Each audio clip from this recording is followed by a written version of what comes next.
169 procedure in case of deposits.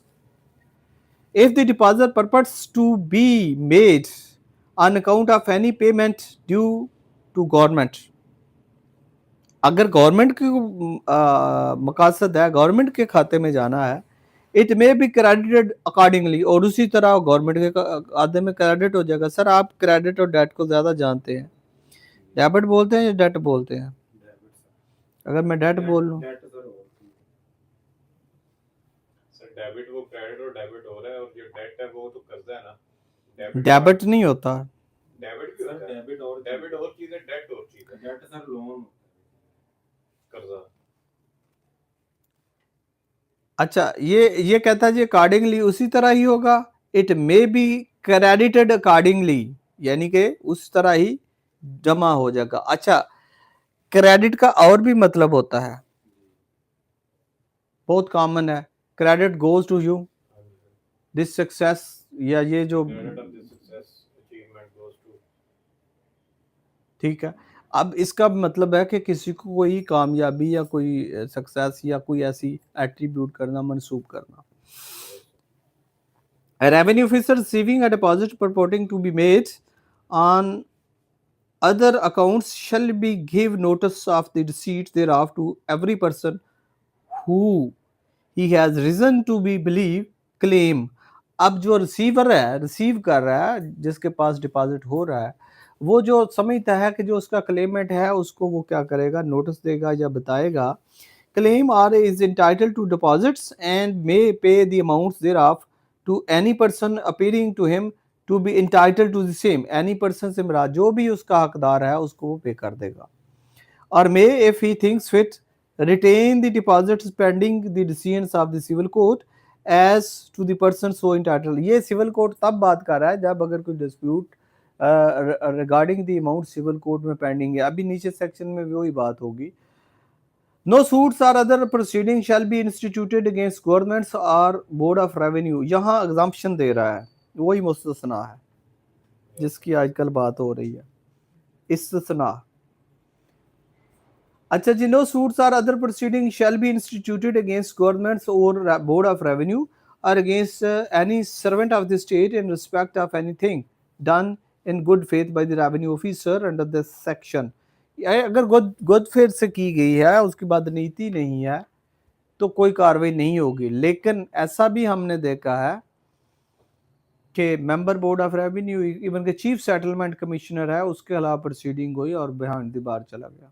मैं जानता हूँ, ऐसा नहीं है कि यानी कि अगर उसने बदनीति की है तो उसके खिलाफ भी चेक एंड बैलेंस है। But nothing herein shall prevents any person entitled to receive the amounts of any such deposit from recovering it from a person to whom it has been paid by a revenue officer। आगे sir section 170 आज यहाँ तक ही करेंगे sir, 170 तक ही था जी sir. 170 वो कहता है जी, order of civil and criminal code for execution of processes against land ETC.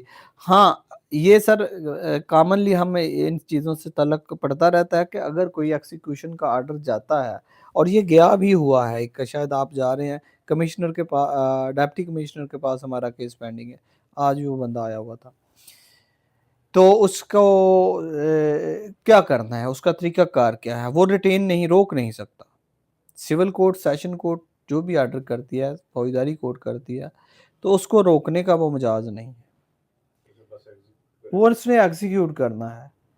Order of civil और criminal code for execution of process against land ETC order issued by the civil court, civil और criminal court for the attachment, हाँ किसी की attachment of property है, sale है, और delivery of any land, और for the attachment of sale of the produce of any land, या produce क्या है, उसका आउटकम है, उससे कोई फसल की आमदनी भी हो सकती है। Shall be addressed to the collectors or such revenue officers as the collector may appoint in this behalf. ये कलेक्टर के पास जाएगी, और इसी तरह ही हमारा भी जो है इशू चल रहा है। And he B executed by the collector or that officer in accordance with the provisions of the law applicable to the court issuing the order। Collector है, कलेक्टर किसी को साइन करता है या कोर्ट किसी को साइन करती है, तो वही उस पर अमल दरामद उसी तरह ही करवाएगा।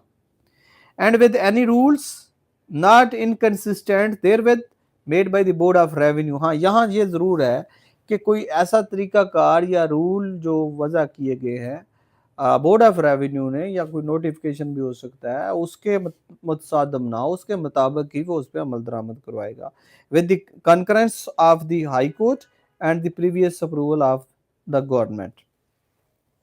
171 की preservation of the attached property. हाँ, अगर कोई पिछले सेक्शन में हमने देखा कि आर्डर कोई कोर्ट क्रिमिनल या सिविल कोर्ट आर्डर करती है तो उसकी प्रॉपर्टी जो है, अगर अटैचमेंट का आर्डर है तो उसको उस प्रॉपर्टी को कैसे महफूज रखा जाए। अगर वो पेरिशेबल है या किसका आउटकम आ रहा है या कोई प्रोड्यूस आ रही है, तो वो कौन करेगा उसको प्रोटेक्ट, किस तरह होनी चाहिए। The attachment of the produced of any land in pursuance of an order of any court। पहली बात तो अटैच हुई कैसे, किसी आर्डर के, किसी कोर्ट के हुक्म के तहत। परस्यू ताकब करना या उसको फॉलो करना किसी आर्डर को। और other authority shall not prevent the person to home the produced belong for reaping. पहली बात तो जिस शख्स की है वो उसको रीप कर सकता है। हार्वेस्ट और रीपिंग में क्या फर्क है भाई साहब? यस, तो वो शख्स वो काट सकता है जिससे वो उसका तल्लक है, ताकि वो पेरिशेबल भी है या उसका प्रोसीड है तो वो खराब ना हो। अटैचमेंट होगी तो मतलब ये नहीं कि वो रीप नहीं कर सकता। ये बहुत सी ऐसी कंफ्यूजन है कि जहां अटैचमेंट हो जाती है तो रीप नहीं करने देते, रेवेन्यू हायरार्की ऐसी सा भी नहीं करने देते, ये मैं बताऊं। लेकिन वो शख्स जिसने वो बोई हुई है वो काट सकता है, जिसने हार्वेस्ट की है वो उसको रीप भी कर सकता है।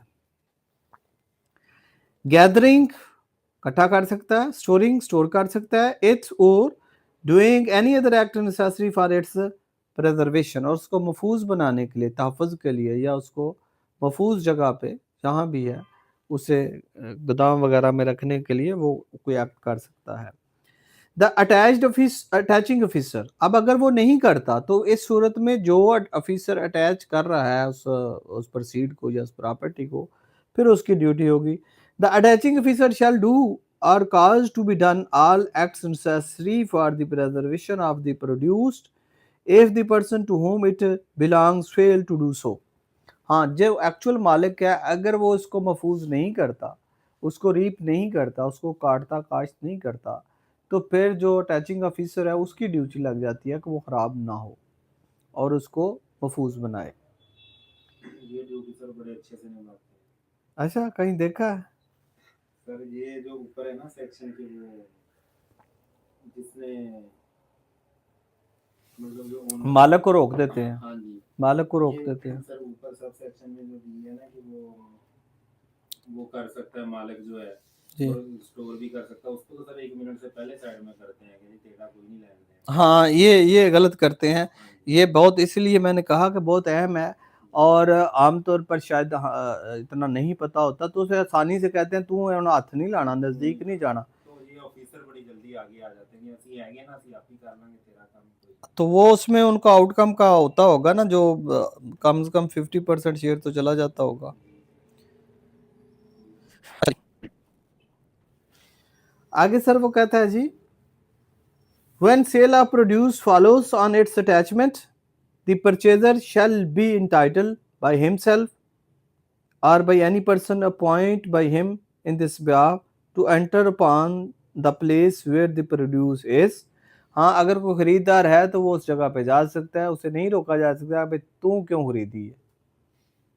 अगर असल मालिक से भी अगर उसने खरीदी है, कोई आड़ती है, कोई और बंदा है, तो वो जा सकता है, उसे नहीं रोका जा सकता। ये ऐसा भी रुझान नहीं है और ऐसे, लेकिन अगेन फिर कहाँ जाएंगे, कहीं एप्लीकेशन देंगे, थाने जाएंगे, थाने वाले फिर अपनी मर्जी करेंगे, वरना वो कहेंगे अफसर सोया हुआ है, स्पेशल ड्यूटी पे है, फिर सुबह आ जाना, परसों आ जाना। बल्कि इवन के यहाँ तक कि वो उसकी बारगेनिंग के लिए वो देखते हैं कि इसके पीछे कितना है और कितना हमें इसमें मिल सकता है, तो इसलिए हम उतना मांगे, पहले पूछते हैं। आमतौर पर वैसे मैं बता दूं, एक ये नेगेटिव पहलू है, मैंने बड़े बड़े वकला को देखा है जिनके बारे में मेरा कोई कंसेप्ट नहीं था, कि वो जब भी कोई ब्रीफ या केस जाता है तो वो कहते हैं जी ये कितनी प्रॉपर्टी है, जी 10 एकड़, कहाँ वाक़या है, अच्छा 10 करोड़ की होगी, तो इसका मतलब है कि इन्हीं को फीस होनी चाहिए। वो ये नहीं देखते, ये हकीकत बात है, मैं नाम नहीं लेना चाहता। एक ऐसे वकील साहब थे जिन्हें बहुत अच्छे ओहदे, बहुत बड़े ओहदे पे हैं इस वक़्त। तो जब मेरी उनसे बात हुई तो मैंने कहा शायद मैं समझता था आप थोड़े से डिफरेंट होंगे, तो आपने भी जाते ही प्रॉपर्टी पूछी है कि कितनी है, उसके बाद फिर फीस तय होगी, तो थोड़े से वो उन्होंने महसूस किया कि यार वाक़ई। लेकिन ये तो चलो वकीलां दा काम है, साडा ते रोज़ी ਇਹਦੇ ਨਾਲ ਅਟੈਚ ਹੈਗੀ ਹੈ ਨਾ। ये अगले ਬੰਦੇ ਦੀ ਮਰਜ਼ੀ ਹੈ, अगर देना चाहे तो ना, नहीं देना चाहे ਇਹਦੇ ਵਿੱਚ कोई नहीं है, लेकिन मोस्टली ऐसे ही करते हैं, मोस्टली यही देखते हैं। लेकिन ये तो हमारा तो काम है ना, एक अलग बात है। वकील का तो काम है भाई, आपसे 10 लाख माँग रहा है, आपको नहीं अच्छा लगता 10,000 वाला कर लो, जाके कम कराओ, बात खत्म हो गई। उसका फीस माँगना कोई गलती नहीं है, नहीं अच्छा लगता तो ले जा। हाँ, ये वो कहता है 10,000 लेके कोई 10 लाख की डिमांड शुरू कर दिंदा, ये गलती है। लेकिन पुलिस वाले भी भाई अब ऐसे ही देखते हैं कि अब मामला किड्डा कु वड्डा है, ਉਹਦੇ ਵਿੱਚ ਫਿਰ ਉਂਝ ਦਾ ਮਾਮਲਾ ਜਿਹੜਾ ਉਹ ਚਲਾਇਆ ਜਾਏ। When sale of produce follows on its attachment, the purchaser shall be entitled by himself or by any person appointed by him in this behalf to enter upon the place where the produce is and do all that is necessary for the purpose of preserving and removing it. अच्छा जी, ये है कि जो खरीदार है वो enter हो सकता है, वो सारा कुछ में कर सकता है, और जिसने बीजी हुई है वो उसको बेच भी सकता है, काट भी सकता है।